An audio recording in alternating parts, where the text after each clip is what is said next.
HMB function hall आपके खुशियों की जगह। बीजापुर में मंगनी, शादी, अकीका जैसे खुशियों के प्रोग्राम्स के लिए पार्किंग की विशाल जगह और आलीशान हॉल में रहने खाने के सारे इंतजाम। HMB function hall, Ganesh Nagar, Bengaluru bypass road, Maruti and Toyota showroom, back side, Bijapur. Booking शुरू हो चुकी है।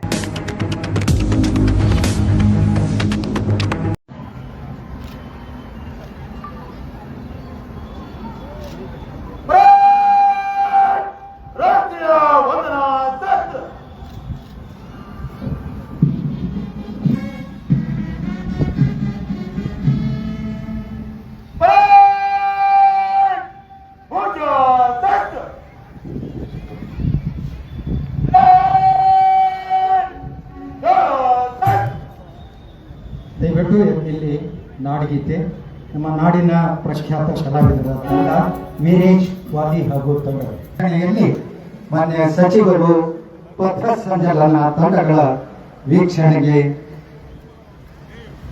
ವಾತಾವರಣಕ್ಕೆ ತಕ್ಕಂತೆ ಪ್ರವೀಣ್ ನಿಗಡೆ ನಿಧಾನವಾಗಿ ವಾಹನವನ್ನು ಚಲಾಯಿಸ್ತಾ ಶಾಲಾ ಮಕ್ಕಳ ಮಾನ್ಯ ಸಚಿವರು ಕೈ ಬೀಸ್ತಾ ರಾಜ್ಯೋತ್ಸವದ ಶುಭಾಶಯಗಳನ್ನ ಹೇಳುವುದರೊಂದಿಗೆ ಪಥ ಸಂಚಲನ ತಂಡಗಳ ವೀಕ್ಷಣೆಯನ್ನ ಮಾಡ್ತಾ ಇದ್ದಾರೆ. ಆತ್ಮೀಯರೇ, ಜಾಗತಿಕ ಕಬ್ಬು ಪಟ್ಟಿಯಲ್ಲಿ ನಮ್ಮ ನಾಡಿಗೆ 6ನೇಯ ಸ್ಥಾನ ದೊರೆತಿದ್ದು ನಮ್ಮೆಲ್ಲರಿಗೂ ಸಂತಸ, ಅಭಿಮಾನ. ಶಕ್ತಿಶಾಲಿ ನಗರಗಳಲ್ಲಿ ನಮ್ಮ ನಾಡಿನ ರಾಜಧಾನಿ ಬೆಂಗಳೂರು ನಮ್ಮೆಯ ಹೆಮ್ಮೆಯ ರಾಜಧಾನಿ.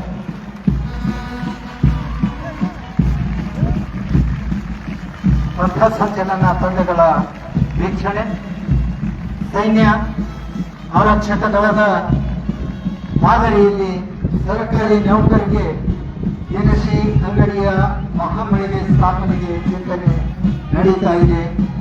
13 ಯೋಜನೆಗಳ ಮೂಲಕ ಉದ್ಯೋಗವನ್ನ ಸೃಷ್ಟಿ ಮಾಡತಕ್ಕಂಥ ಕಾರ್ಯಕ್ರಮ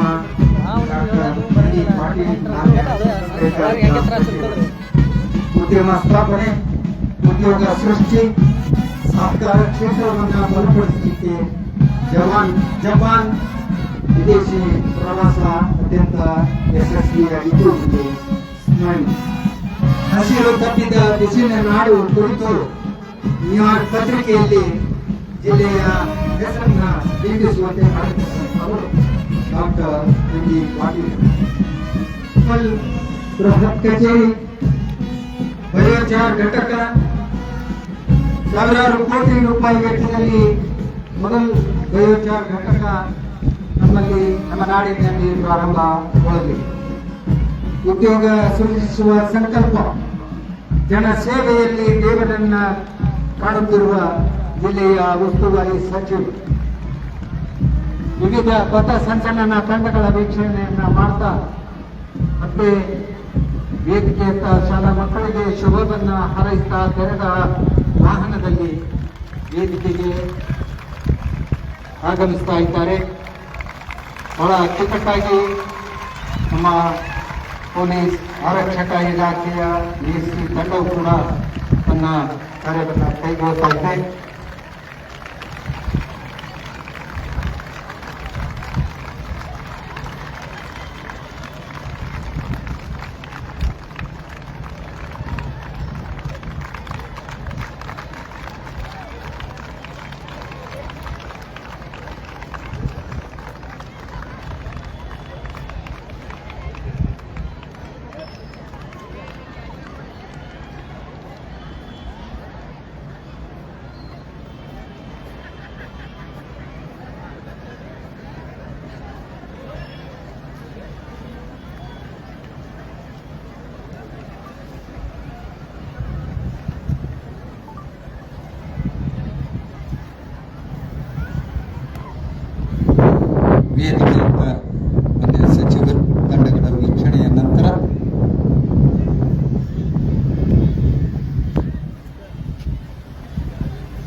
ವೇದಿಕೆ ಮೇಲೆ ಮಾನ್ಯ ಸಚಿವರು ಅವರ ಜೊತೆಗೆ ಮಾನ್ಯ ಜಿಲ್ಲಾಧಿಕಾರಿ ಡಾಕ್ಟರ್ ಆನಂದ್ ಸರ್ ಅವರು, ಮಾನ್ಯ ಮುಖ್ಯ ಕಾರ್ಯನಿರ್ವಾಹಕ ಅಧಿಕಾರಿ ಋಷಿ ಆನಂದ್, ಮಾನ್ಯ ಪೊಲೀಸ್ ವರಿಷ್ಠಾಧಿಕಾರಿಗಳು ಲಕ್ಷ್ಮಣ್ ನಿಂಬರ್ಗಿ ಸಾಹೇಬರವರು,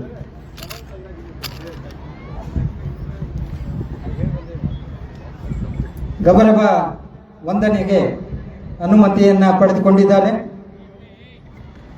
ಕವಾಯತ್ ದಂಡನಾಯಕರು,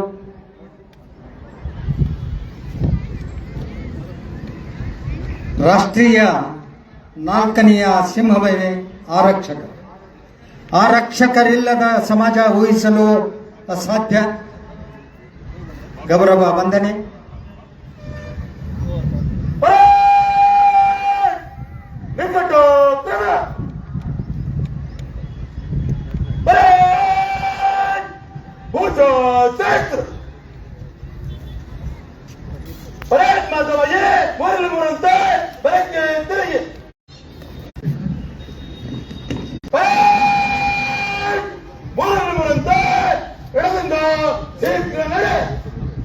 ಪಥ ಸಂಚಲನೆ ಕರ್ನಾಟಕ ರಾಜ್ಯೋತ್ಸವದ ಅರ್ಥಪೂರ್ಣವಾದ ಕಾರ್ಯಕ್ರಮ ಡಾಕ್ಟರ್ ಬಾಬಾ ಸಾಹೇಬ್ ಅಂಬೇಡ್ಕರ್ ಕ್ರೀಡಾಂಗಣದ ಪಥ ಸಂಚಲನೆಯ ಮಾರ್ಗದರ್ಶನ ಮಾನ್ಯ ಶ್ರೀ ಲಕ್ಷ್ಮಣ್ ನಿಂಬರ್ಗಿ, ಭಾರತೀಯ ಪೊಲೀಸ್ ಸೇವೆ ಮಾನ್ಯ ಪೊಲೀಸ್ ಅಧೀಕ್ಷಕರು ವಿಜಯಪುರ ಜಿಲ್ಲೆ, ಮಾನ್ಯ ಶ್ರೀ ರಾಮನಗೌಡ್ ಎ ಹಟ್ಟಿ, ಕರ್ನಾಟಕ ರಾಜ್ಯ ಪೊಲೀಸ್ ಸೇವೆ ಹೆಚ್ಚುವರಿ ಪೊಲೀಸ್ ಅಧೀಕ್ಷಕರು ವಿಜಯಪುರ ಜಿಲ್ಲೆ. ಹಾಗೆಯೇ ಮಾನ್ಯ ಶ್ರೀ MA ಉಪಾಸೆ ಉಪಾಧೀಕ್ಷಕರು ಜಿಲ್ಲಾ ಸಶಸ್ತ್ರ ಮೀಸಲು ಘಟಕ ವಿಜಯಪುರ ಜಿಲ್ಲೆಯ ಮಾರ್ಗದರ್ಶನದಲ್ಲಿ ಕವಾಯತ್ ದಂಡನಾಯಕರಾಗಿರ್ತಕ್ಕಂಥ ಈರ್ಸಂಗಪ್ಪ ಸಿ ತೇಲಿ, ಪೊಲೀಸ್ ನಿರೀಕ್ಷಕರು ಜಿಲ್ಲಾ ಸಶಸ್ತ್ರ ಮೀಸಲು ಪಡೆ ತಂಡಗಳನ್ನ ಮುನ್ನಡೆಸ್ತಾ ಗೌರವ ವಂದನೆಗೆ ತಂಡಗಳನ್ನ ಕರೆತರ್ತಾ ಇದ್ದಾರೆ. ಈರ್ಸಂಗಪ್ಪ ತೇಲಿ ಇವತ್ತಿನ ಕವಾಯತ್ ದಂಡನಾಯಕ.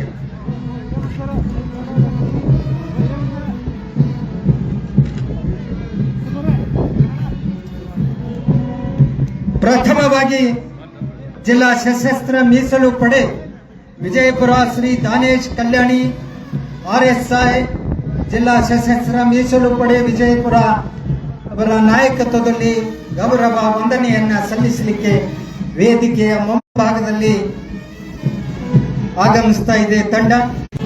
ಜಿಲ್ಲಾ ಸಶಸ್ತ್ರ ಮೀಸಲು ಪಡೆ ಗೌರವ ವಂದನೆ. ಈ ತಂಡವನ್ನ ಅನುಸರಿಸಿ IRB ಪೊಲೀಸ್ ಪಡೆ ಶ್ರೀ SR ಬಕ್ಲಿ ARSI IRB ಘಟಕ ವಿಜಯಪುರ. ಮೂರನೆಯ ತಂಡ ನಾಗರಿಕ ಪೊಲೀಸ್ ಪಡೆ Basavaraj Tippareddy PSI APMC police ಠಾಣೆ. ಗೃಹ ರಕ್ಷಕ ದಳ AD ಮೋತಿಬಾಯಿ ಸಾರ್ಜೆಂಟ್ ಶಿವಾನಂದ್ ಶೆರೂರ್ ಸಮಾದೇಶರ ಮಾರ್ಗದರ್ಶನದಲ್ಲಿ, ಅರಣ್ಯ ಇಲಾಖೆ ಅಶೋಕ್ ಲಾಲ್ಸಂಗಿ DRFO ಅವರ ನೇತೃತ್ವದಲ್ಲಿ, ಅಗ್ನಿಶಾಮಕ ಇಲಾಖೆ ಉಮೇಶ್ ತಳಕೇರಿ ಅಗ್ನಿಶಾಮಕ ಠಾಣಾಧಿಕಾರಿ, NCC ಹಿರಿಯರ ವಿಭಾಗ ಸೋಹನ್ ಮ್ಯಾಗೇರಿ ಹವಾಲ್ದಾರ್ ಲಕ್ಷ್ಮಣ್ ಗೋಸಾಯಿ ಅವರ ಮಾರ್ಗದರ್ಶನ, ಶ್ರೀಮತಿ ಅರುಣಾ ಮಾಲಿಂಗ್ಪುರ್ ಮಾರ್ಗದರ್ಶನ ಮೌನ ಕೋಳೂರ್ಗಿ BND ಬಾಲಿಕೆಯರ ಪ್ರೌಢಶಾಲೆಯಿಂದ ಗೌರವ ವಂದನೆಯನ್ನ ಸಲ್ಲಿಸ್ತಾ ಇದ್ರೆ, ಸಂಗನೋತ್ಸವ ಅಂತಾರಾಷ್ಟ್ರೀಯ ಶಾಲೆ ಕಬಡ್ಡಿ ಬಾಲಕಿಯರ ತಂಡ ಪ್ರಾಪ್ತಿ ಗುಂತೂರೆ ಸಾಯಿಬಣ್ಣ ಅಡವಿಯವರ ನೇತೃತ್ವದಲ್ಲಿ, ಸರ್ಕಾರಿ ಕನ್ನಡ ಹೆಣ್ಣು ಮಕ್ಕಳ ಶಾಲೆ ನಂಬರ್ 12 ಭಾರತ್ ಸೇವಾ ದಳ ಅರ್ಪಿತಾ ಔಟಿ ಶ್ರೀಮತಿ MM ತೆಲ್ಗಿಯವರ ಮಾರ್ಗದರ್ಶನದಲ್ಲಿ, ಮಹಾತ್ಮ ಗಾಂಧಿ ಪ್ರೌಢಶಾಲೆ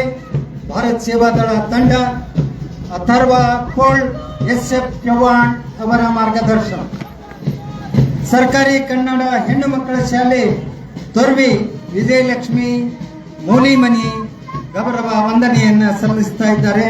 ಡಾಕ್ಟರ್ ನಂದಾ ತಿಕೋಟಿ ಅವರ ಮಾರ್ಗದರ್ಶನ, ಸಂಗನಬಸವ ಅಂತಾರಾಷ್ಟ್ರೀಯ ಶಾಲೆ ಬಾಲಕರ ತಂಡ ಪ್ರತೀಕ್ ಗೌಡ ಸಾಯಿಬಣ್ಣ ಅಡವಿಯವರ ಮಾರ್ಗದರ್ಶನ, ಸಂತ್ ಜೋಸೆಫ್ ಶಾಲೆ ಶ್ರೀಧರ್ ನಾಮಿ ಅನಿಲ್ ತೋರಿಯವರ ಮಾರ್ಗದರ್ಶನ, ಭಾರತ್ ಸ್ಕೌಟ್ ಮತ್ತು ಗೈಡ್ಸ್ ತಂಡ ಸಂತ್ ಜೋಸೆಫ್ ಸ್ನೇಹಾ ಪಡಗಾನೂರ್ ಶ್ರೀಮತಿ ಪ್ರೀತಿ ಕಾಳೆ ಅವರ ಮಾರ್ಗದರ್ಶನದಲ್ಲಿ, ಶ್ರೀ ರುಕ್ಮಾಂಗದ ಪ್ರಾಥಮಿಕ ಶಾಲೆ ಚೇತನ್ ಪಡಗಾನೂರ್ LK ಕುಲಕರ್ಣಿ ಇವರ ಮಾರ್ಗದರ್ಶನದಲ್ಲಿ ಗೌರವ ವಂದನೆಯನ್ನ ಸಲ್ಲಿಸಿದರೆ, ಸರ್ಕಾರಿ ಹಿರಿಯ ಪ್ರಾಥಮಿಕ ಶಾಲೆ ಶಾಂತಿನಗರ ತೊರವಿ ಭಾರತ ಸೇವಾದಳದ ತಂಡದಿಂದ ಸುಪ್ರಿಯಾ ನಾಯಕತ್ವದಲ್ಲಿ ಶ್ರೀಮತಿ LL ತೊರವಿ ಅವರ ಮಾರ್ಗದರ್ಶನದಲ್ಲಿ ಗೌರವ ವಂದನೆ ಸಲ್ಲಿಸಿದರೆ, ಗ್ಯಾಲಕ್ಸಿ ಶಾಲೆ ಕುಮಾರಿ ವರ್ಷಾ ಬಿರಾದಾರ್, ರಾಜು ಅಲ್ಕುಂಟೆ ಹಾಗೂ ಶ್ರೀ ಐಜಿ ಕೊಟ್ನಾಳ್ ಜಾರಿಯವರ ಮಾರ್ಗದರ್ಶನದಲ್ಲಿ ಗ್ಯಾಲಕ್ಸಿ ತಂಡ ಗೌರವ ವಂದನೆಯನ್ನ ಸಲ್ಲಿಸ್ತಾ ಇದೆ.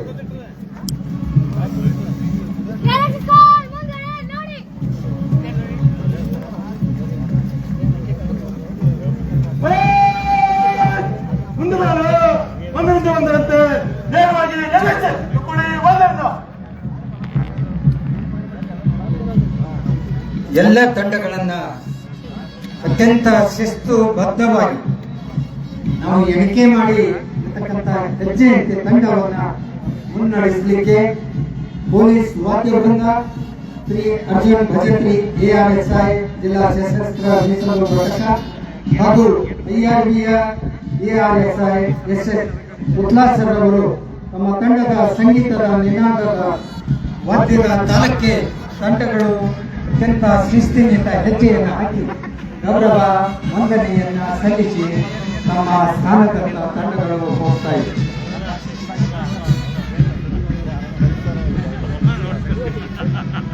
ರಾಜ್ಯೋತ್ಸವದ ಈ ಶುಭ ಸಂದರ್ಭದಲ್ಲಿ ಪೊಲೀಸ್ ವಾದ್ಯ ವೃಂದದವರು ಕನ್ನಡದ ಗೀತೆಗಳನ್ನೇ ತಮ್ಮ ಸಂಗೀತದ ನಿನಾದಕ್ಕೆ ಅಳವಡಿಸಿ ಶ್ರೀ ಅರ್ಜುನ್ ಭಜಂತ್ರಿ ಹಾಗೂ SS ಉತ್ಲಾಸರ್ ಹಾಗೂ ಪೊಲೀಸ್ ವಾದ್ಯ ವೃಂದ ತಂಡಗಳನ್ನು ಮುನ್ನಡೆಸಿದೆ.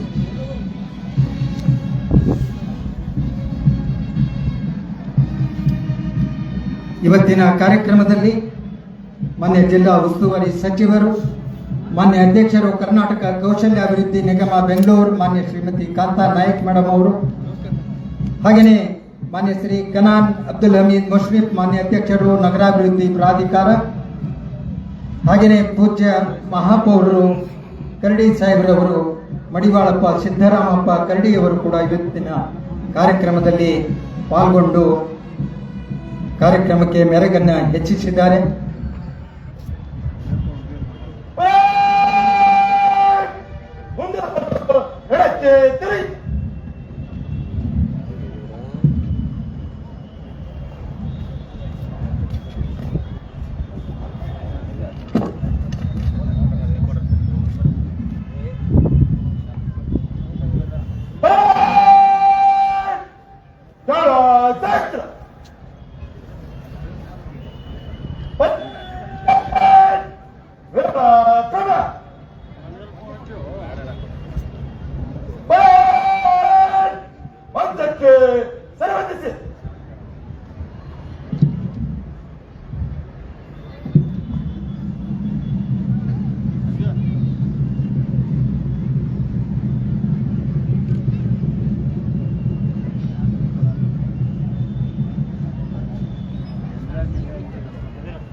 ಧನ್ಯವಾದಗಳು ಎಲ್ಲ ತಂಡಗಳಿಗೆ.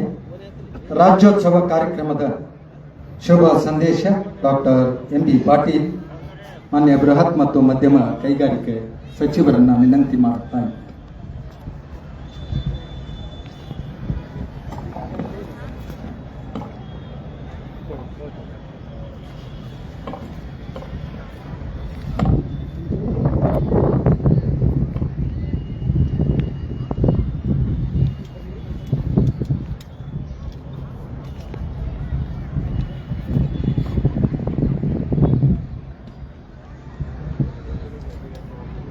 ಎಲ್ಲರಿಗೂ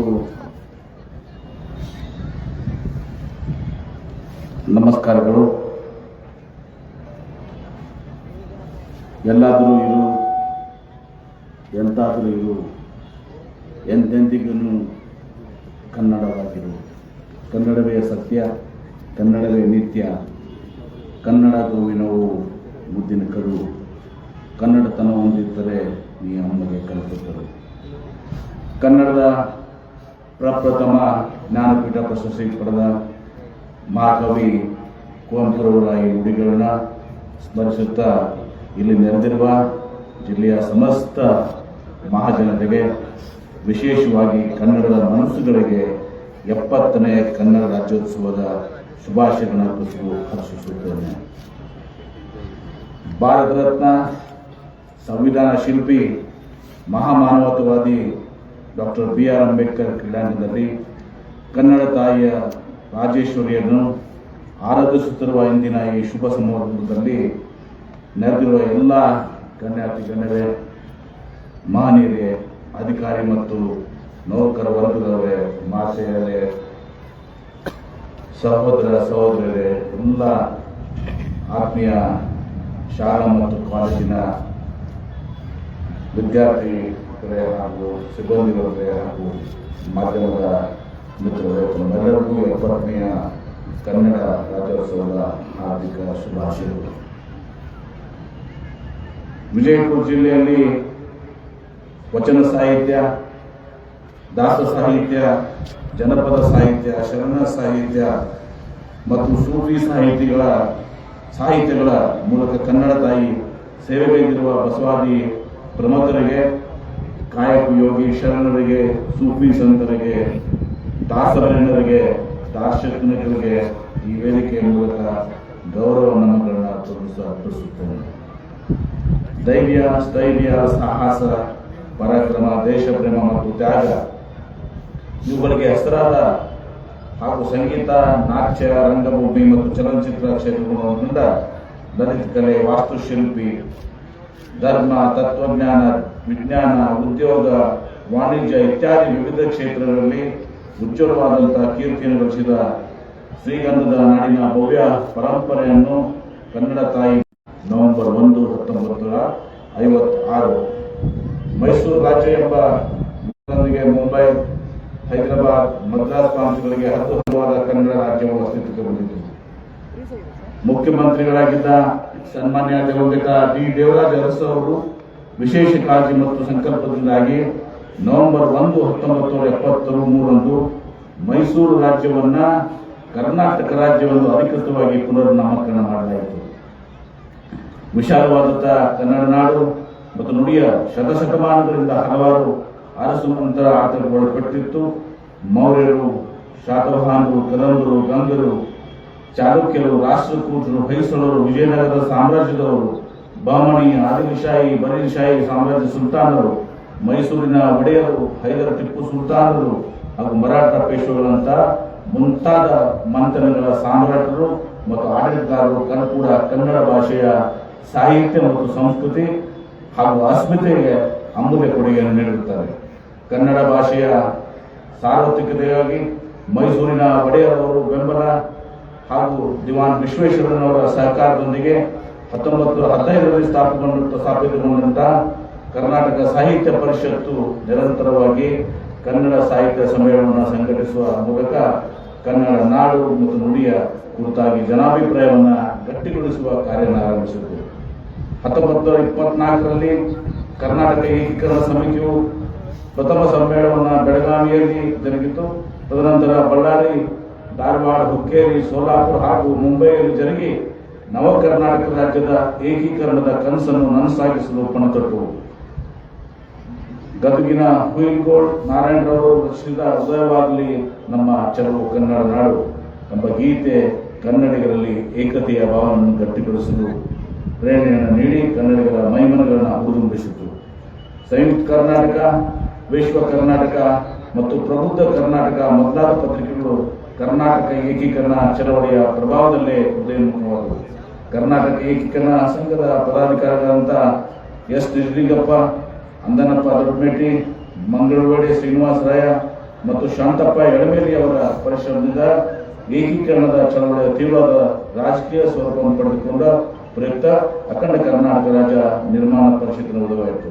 ಕೆಂಗಲ್ ಹನುಮಂತಯ್ಯ, ಅದಗುಂಚಿ ಶಂಕರಗೌಡ ಪಾಟೀಲ್, ಗೌರವ ರಾಮಸ್ವಾಮಿ ಅಯ್ಯಂಗಾರ್, ಅಳವಂಡಿ ಶಿವಮೂರ್ತಿ ಸ್ವಾಮಿ, ಮುದಬೀಡು ಕೃಷ್ಣರಾಯ, ಮೋರೆ ಹನುಮಂತರಾಯರು, ರಾಜಾರಾಮ್ ದುಬೆ, ಚನ್ನಬಸಪ್ಪ ಅಂಬ್ರಿ, ಚಿಕ್ಕೋಡಿ ತಮ್ಮಣ್ಣಪ್ಪ, ವಾಲಿ ಚೆನ್ನಪ್ಪ, ವೀರಭದ್ರಪ್ಪ ಶಿರು, ಚೆನ್ನಯ್ಯ ಸ್ವಾಮಿ ಓಂಕಾರಮಠ್, ಪಟ್ಟಣ ಮಹದೇವಪ್ಪ, ಬಳ್ಳಾರಿಯ ರಂಜಾನ್ ಸಾಬ್ ನದಾಫ್, ಬೆನಗಲ್ ರಾಮರಾಯರು, ಬಿ ಶಿವಮೂರ್ತಿ ಶಾಸ್ತ್ರಿ ಮುಂತಾದವರು ಏಕೀಕರಣದ ಪರವಾಗಿ ಗಟ್ಟಿ ಧ್ವನಿಯೊಂದಿಗೆ ಜನಜಾಗೃತಿಯನ್ನು ಉಂಟು ಮಾಡಲು ಆನಂದಿಸಿ ದುಡಿದರು. ಹಲಸಂಖ್ಯ ಗೆಳೆಯರ ಬಳಗ ಹಾಗೂ ಕನ್ನಡಪರ ಸಂಘಟನೆಗಳು ಕರ್ನಾಟಕದ ಗಡಿ ಪ್ರದೇಶದಲ್ಲಿ ಕನ್ನಡದ ಹಣತೆ ನಿರಂತರವಾಗಿ ಬೆಳಗುವಂತೆ ಮಾಡಲು ಆನಂದಿಸಿ ದುಡಿದರು. ಅವರ ಈ ಕೊಡುಗೆ ಅನನ್ಯ ಹಾಗೂ ಪ್ರಶಂಸನೀಯವಾಗಿದೆ. ಕನ್ನಡ ಅಸ್ತಿತ್ವ ಮುಸುಕಾಗಿದ್ದ ಕ್ಲಿಷ್ಟಕರ ಸನ್ನಿವೇಶದಲ್ಲಿ ಎಲ್ಲ ಮಹನೀಯರು ನಿಸ್ವಾರ್ಥದಿಂದ ನಡೆಸಿದ ಹೋರಾಟದ ಫಲವೇ ಇದು ನಾವೆಲ್ಲರೂ ಆಸ್ವಾದಿಸುತ್ತಿರುವ ಸುಂದರ ಕರ್ನಾಟಕ. ಇಂತಹ ಪ್ರಾತಸ್ಮರಣೀಯರೆಲ್ಲರಿಗೂ ಇಂದಿನ ಶುಭ ಸಂಬಂಧದಲ್ಲಿ ನಾನು ಗೌರವಪೂರ್ವಕ ನಮನಗಳನ್ನು ಅರ್ಪಿಸುತ್ತೇನೆ. ಕನ್ನಡ ಭಾಷೆಯ ಶ್ರೇಯೋಭಿವೃದ್ಧಿಗಾಗಿ ಇಂಚಿಗೆರೆಯ ಶ್ರೀ ಮಾಧವಾನಂದ ಪ್ರಭುಜಿಯವರ ಶ್ರೀಮಠದೊಂದಿಗೆ ನಾಡಿನ ಎಲ್ಲ ಮಠಗಳು ಕೂಡ ಕನ್ನಡ ಭಾಷೆಯ ಅಸ್ಮಿತೆಗಾಗಿ ವಿಶಿಷ್ಟ ಕಾಣಿಕೆ ನೀಡುವುದನ್ನು ಗೌರವಪೂರ್ವಕವಾಗಿ ಸ್ಮರಿಸುತ್ತೇನೆ.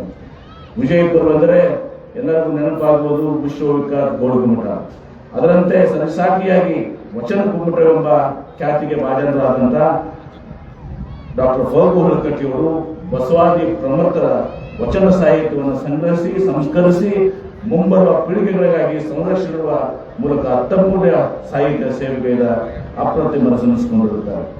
ವಿಜಯಪುರ ಜಿಲ್ಲೆಯ ಪರಮ ಪೂಜ್ಯ ಬಂತನಾಳ ಶಿವಯೋಗಿಗಳು, ಜ್ಞಾನೋಗಾಶ್ರಮದ ಶ್ರೀ ಮಲ್ಲಿಕಾರ್ಜುನ ಮಹಾಸ್ವಾಮಿಗಳು, ನಡೆದಾಡುವ ದೇವರಿಂದ ಪೂಜಿಸಲ್ಪಟ್ಟ ದಾರ್ಶನಿಕ ಸಂತ ಪರಮ ಪೂಜ್ಯ ಶ್ರೀ ಸಿದ್ದೇಶ್ವರ ಮಹಾಸ್ವಾಮೀಜಿಯವರು, ಮಧುರಚಂದ್ರರು, ಚಡಚಂದ್ರ ಸಿಂಪಿ ಲಿಂಗಣ್ಣ ಅವರು, ಡಾಕ್ಟರ್ ಆರ್.ಡಿ. ರಾಂಡೆ ಅವರು, ಗಣಪತರಾವ್ ಮಹಾರಾಜ್ ಅವರು, ನಿಂಗಣ್ಣ ಸಿಂಪಿಯವರು, ದುಡಾ ಸಾಹೇಬ್, ರಾಮಶ್ರೀ ಮುಗ್ಲಿ, ಶ್ರೀರೇಂದ್ರರು, Lakkappa Sherati, doctor Guruling Kapse, doctor M M. Kalaburgi, doctor Krishnakumar Kulkarni, professor N G. Karur, professor Ranganath Handi, Mahant Gulganji, Shishu Sangamesh Bagalkot, Ishwarchandra Chintamati, Channappa Kanchani, Kashim Sab Vijayapura, Pabi Patil, Hamu Bambiger, Ishwar Kapse, doctor B S. Shete, doctor M N. Wali, doctor B B. Handi, doctor S K. Koppa, doctor M M. Padashetti, doctor Channappa Katti, professor B M. Hiremath, doctor R C. ಮುತ್ತೇಬಾರ್, doctor Arvind Margatti, doctor Rajashekar, Hamu Pujar,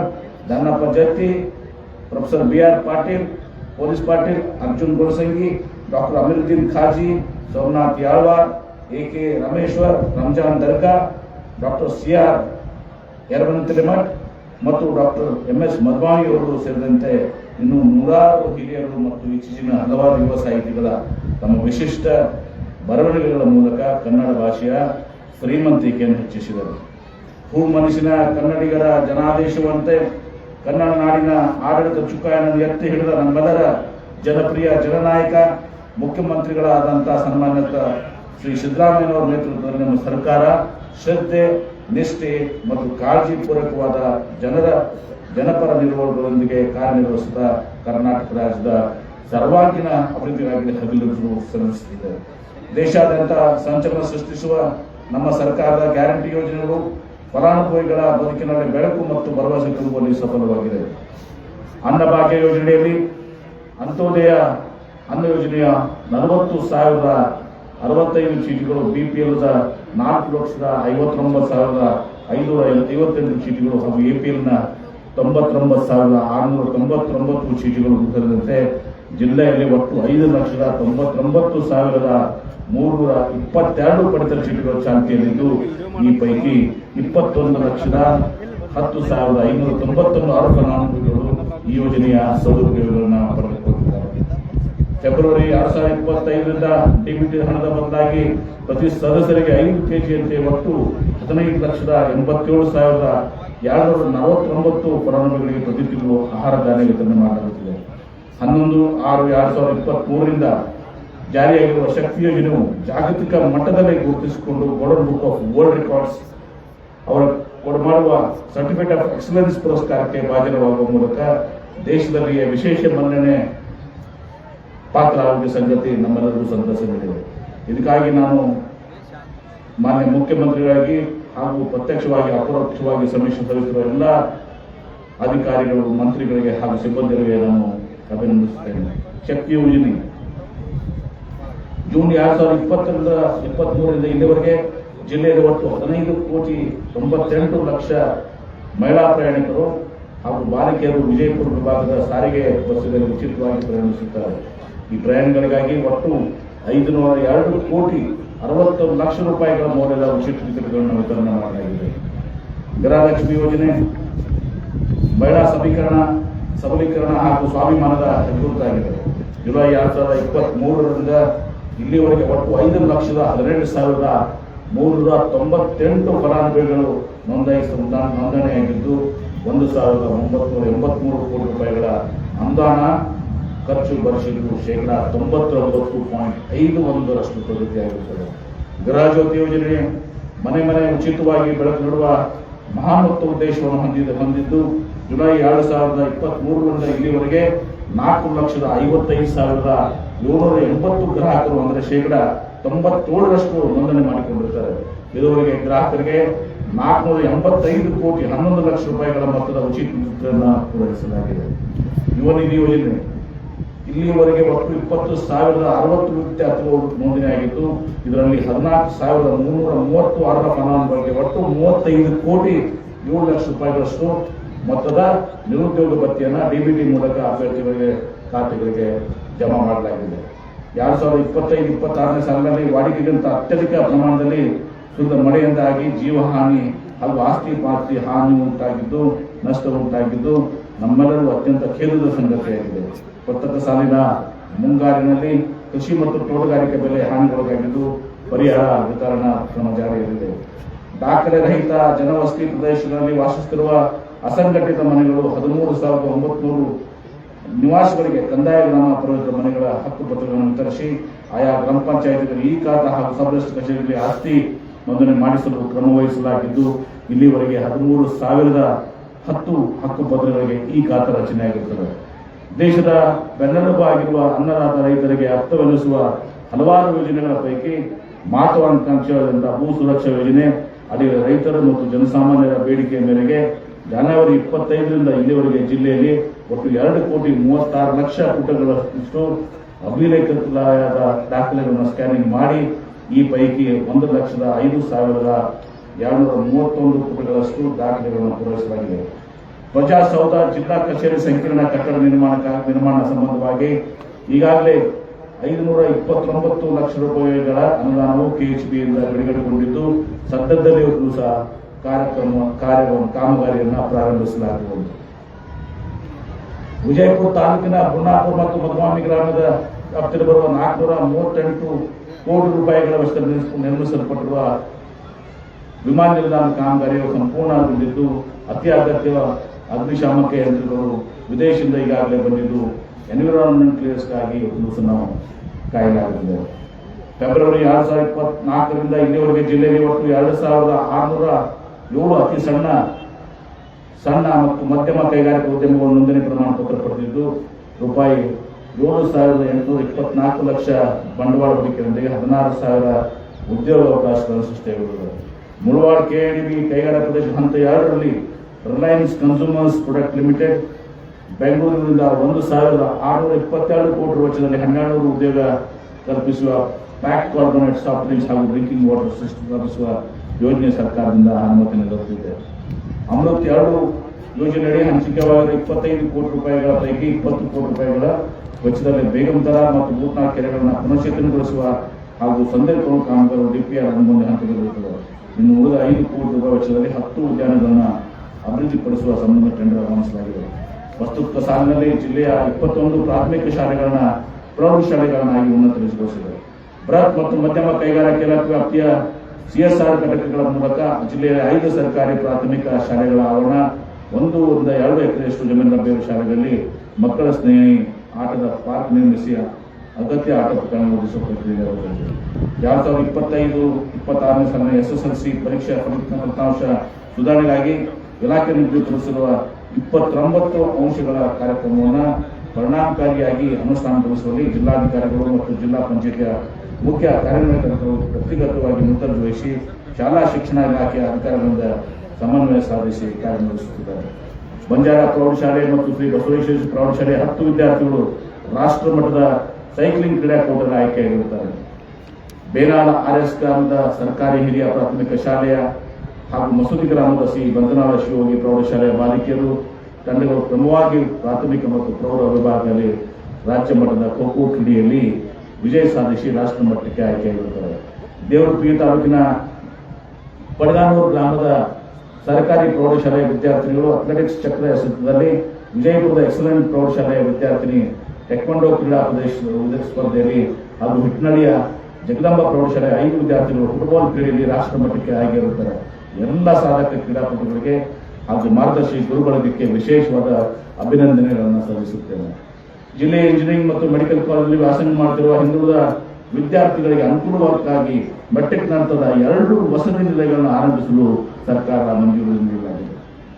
ಪ್ರಸ್ತುತ ವಿಜಯಪುರ ತಾಲೂಕಿನ ಹಟ್ಟಿ ಗ್ರಾಮದಲ್ಲಿ 800 ಕೋಟಿ ರೂಪಾಯಿಗಳ ವೆಚ್ಚದಲ್ಲಿ 400 kV ಸಾಮರ್ಥ್ಯದ ಸ್ವೀಕರಣಾ ಕೇಂದ್ರ ಹಾಗೂ ವಿವಿಧ 6 ಸ್ಥಳಗಳ ಹೊಸದಾಗಿ 110/11 kV ವಿದ್ಯುತ್ ವಿತರಣಾ ಕೇಂದ್ರಗಳಲ್ಲಿ ನಿರ್ಮಾಣ ಕಾಮಗಾರಿಗೊಳ್ಳುತ್ತಿದೆ.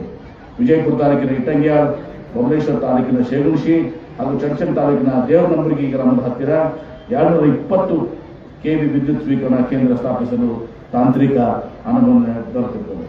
2025-20 ಸಾಲಿನಲ್ಲಿ ಡಿಸಿಸಿಐ ಬ್ಯಾಂಕ್ ಮೂಲಕ 2,47,903 ಸದಸ್ಯರುಗಳಿಗೆ 1,823 ಕೋಟಿ ರೂಪಾಯಿಗಳ ಅಲ್ಪಾವಧಿ ಬೆಳೆ ಸಾಲ ಹಾಗೂ 5,806 ಸದಸ್ಯರಿಗೆ 159 ಕೋಟಿ ರೂಪಾಯಿಗಳ ಮಧ್ಯಮಾವಧಿ ಸಾಲ ವಿತರಿಸಲಾಗಿದೆ.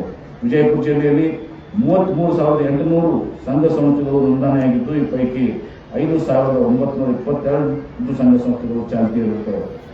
2025-26 ಸಾಲಿನಲ್ಲಿ 451.36 ಹೆಕ್ಟೇರ್ ಪ್ರದೇಶದಲ್ಲಿ ನೆಡುತೋಪುಗೊಳಿಸುವ ಗುರಿ ಇದ್ದು, ಕಾಮಗಾರಿಗಳು ಶೀಘ್ರತೆಯಲ್ಲಿ ಪ್ರಗತಿಯಲ್ಲಿದೆ. 2025-26 ಸಾಲಿನ ಸಾಮಾಜಿಕ ಅರಣ್ಯ ಯೋಜನೆ ರಸ್ತೆ ಬದಿಯಲ್ಲಿ 17,715 ಸಸಿಗಳನ್ನು ನೆಡಲಾಗಿದೆ. ಕಳೆದ ಸಾಲಿನ ಕರ್ನಾಟಕ ರೈತ ಸುರಕ್ಷಾ ಪ್ರಧಾನಮಂತ್ರಿ ಫಸಲ್ ಬಿಮಾ ಯೋಜನೆಯಲ್ಲಿ ಮುಂಗಾರು ಹಂಗಾಮಿಗೆ 42,687 ರೈತರಿಗೆ 98 ಕೋಟಿ ರೂಪಾಯಿಗಳು ಹಾಗೂ ಹಿಂಗಾರು ಹಂಗಾಮಿನಲ್ಲಿ 4,843 ರೈತರಿಗೆ 15 ಕೋಟಿ ರೂಪಾಯಿಗಳು ಬೆಳೆ ವಿಮಾ ಜಮೆ ಆಗಿರುತ್ತದೆ. ಇಲ್ಲಿವರೆಗೆ 1,03,354 ರೈತರು ಬೆಳೆ ವಿಮೆಗೆ ನೋಂದಣಿ ಮಾಡಿಕೊಂಡಿರುತ್ತಾರೆ. ಅದರಂತೆ ಪ್ರಸ್ತುತ ಸಾಲಿನ ಮುಂಗಾರು ಹಂಗಾಮಿನಲ್ಲಿ 1,30,709 ರೈತರು ಬೆಳೆ ವಿಮೆ ನೋಂದಣಿ ಮಾಡಿಕೊಂಡಿರುತ್ತಾರೆ. ವಿಜಯಪುರ ಜಿಲ್ಲೆಯಲ್ಲಿ ಬೆಳೆದಿರುವ ಲಿಂಬೆಗೆ ಜಿಐ ಟ್ಯಾಗ್ ಮಾನ್ಯತೆ ದೊರೆತಿರುವುದರಿಂದ ಪ್ರಸ್ತುತ ಸಾಲಿನಲ್ಲಿ ಲಿಂಬೆ ಅಭಿವೃದ್ಧಿ ಮಂಡಳಿ ಹಾಗೂ ಒಕ್ಕಡ ಸಹಯೋಗದಿಂದ 3 ಟನ್ ಲಿಂಬೆಯನ್ನು UAE ಯುನೈಟೆಡ್ ಅರಬ್ ಎಮಿರೇಟ್ಸ್ಗೆ ರಫ್ತು ಮಾಡಲಾಗಿದೆ. ತಿಕೋಟ ತಾಲೂಕಿನ ಅರಕೆರೆ ಗ್ರಾಮದಲ್ಲಿ ರಾಷ್ಟ್ರೀಯ ಕೃಷಿ ವಿಕಾಸ ಯೋಜನೆಯಲ್ಲಿ ತೋಟಗಾರಿಕೆ ಉತ್ಪನ್ನಗಳ ಶೇಖರಣೆ ಹಾಗೂ ಸಂರಕ್ಷಣೆಗಾಗಿ 1,011 ಲಕ್ಷ ಅನುದಾನದಲ್ಲಿ 2,000 ಮೆಟ್ರಿಕ್ ಟನ್ ಸಾಮರ್ಥ್ಯದ ಶಿಥಿಲಗೃಹ ನಿರ್ಮಾಣಕ್ಕೆ ಕಾರ್ಯ ಪ್ರಗತಿಯಲ್ಲಿದೆ. ರಾಷ್ಟ್ರೀಯ ಬಾಲ ಸ್ವಾಸ್ಥ್ಯ ಕಾರ್ಯಕ್ರಮದಲ್ಲಿ ನವೆಂಬರ್ 2024ರಿಂದ ಇಲ್ಲಿವರೆಗೆ 8,01,713 ಮಕ್ಕಳು ಆರೋಗ್ಯ ತಪಾಸಣೆ ಮಾಡಲಾಗಿದ್ದು, ಈ ಪೈಕಿ 2,27,816 ಮಕ್ಕಳಿಗೆ ಆರೋಗ್ಯದಲ್ಲಿ ನ್ಯೂನತೆ ಇರುವುದನ್ನು ಪತ್ತೆ ಹಚ್ಚಿ 2,71,167 ಮಕ್ಕಳಿಗೆ ವೈದ್ಯಕೀಯ ಚಿಕಿತ್ಸೆಯನ್ನು ನೀಡಲಾಗಿದೆ. ಜಿಲ್ಲೆಯಲ್ಲಿ ಪ್ರಸ್ತುತ ಸಾಲಿನ 39 ನಮ್ಮ ಕ್ಲಿನಿಕ್ಗಳು ಕಾರ್ಯನಿರ್ವಹಿಸ್ತಾ ಇದ್ದು, ಕಳೆದ 1 ವರ್ಷದಲ್ಲಿ 2,57,066 ಆರೋಗ್ಯಗಳು 12 ಸಮಗ್ರ ಆರೋಗ್ಯ ಸೇವೆಗಳ ಹಮ್ಮಿಕೊಳ್ಳುತ್ತಾರೆ. ಜಿಲ್ಲೆಯಲ್ಲಿ ಕಾರ್ಯಗತಗೊಂಡಿರುವ 4 ಆಯುಷ್ಮತಿ ಕ್ಲಿನಿಕ್ಗಳ ಮೂಲಕ ಕಳೆದ 1 ವರ್ಷದಲ್ಲಿ ಒಟ್ಟು 24,311 ಹೊರರೋಗಿಗಳ ಚಿಕಿತ್ಸೆ ಪಡೆದುಕೊಂಡಿರುತ್ತಾರೆ. ರಾಜ್ಯದಲ್ಲಿ ಮೊಟ್ಟ ಮೊದಲ ಬಾರಿಗೆ ಧಾತ್ರಿ ಫೌಂಡೇಶನ್ ಹೈದರಾಬಾದ್ ಸಹಯೋಗದಲ್ಲಿ ತಾಯಿ ಮತ್ತು ಮಕ್ಕಳ ಆಸ್ಪತ್ರೆಯ ತಾಯಿ ಹಾಲು ಸಂಗ್ರಹಣಾ ಕೇಂದ್ರ ಘಟಕದ ಕಾಮಗಾರಿ ಪ್ರಾರಂಭಿಸಲಾಗಿದೆ. ಜಿಲ್ಲೆಯ ಜಿಲ್ಲಾಧಿಕಾರಿಗಳು ಹಾಗೂ ಜಿಲ್ಲಾ ಪಂಚಾಯಿತಿ ಮುಖ್ಯ ಕಾರ್ಯನಿರ್ವಾಹಕ ಅಧಿಕಾರಿಗಳು ವ್ಯಕ್ತಿಗತವಾಗಿ ಮುತುವರ್ಜಿ ವಹಿಸಿ ಹಾಸ್ಟೆಲ್ ಮೆಂಟರ್ಗಳ ನೇಮಕ, ಚೇತನ ಸಂಜೆ ಆನ್ಲೈನ್ ಕ್ಲಾಸ್, ವಸತಿ ನಿಲಯ ವಾಸ್ತವ್ಯ, ಸ್ವಚ್ಛತಾ ಅಭಿಯಾನ ಹಾಗೂ ಆಹಾರ ಪಾರದರ್ಶಕತೆ ಯೋಜನೆಗಳ ಮೂಲಕ ಸಮಾಜ ಕಲ್ಯಾಣ ಇಲಾಖೆಯ ವಸತಿ ವಿದ್ಯಾರ್ಥಿಗಳಲ್ಲಿ ನಿಲಯಾರ್ಥಿಗಳಲ್ಲಿ ಸರ್ವಾಂಗೀಣ ಅಭಿವೃದ್ಧಿಗಾಗಿ ಶ್ರಮಿಸುವುದು ಪ್ರಶಂಸನೀಯವಾಗಿದೆ.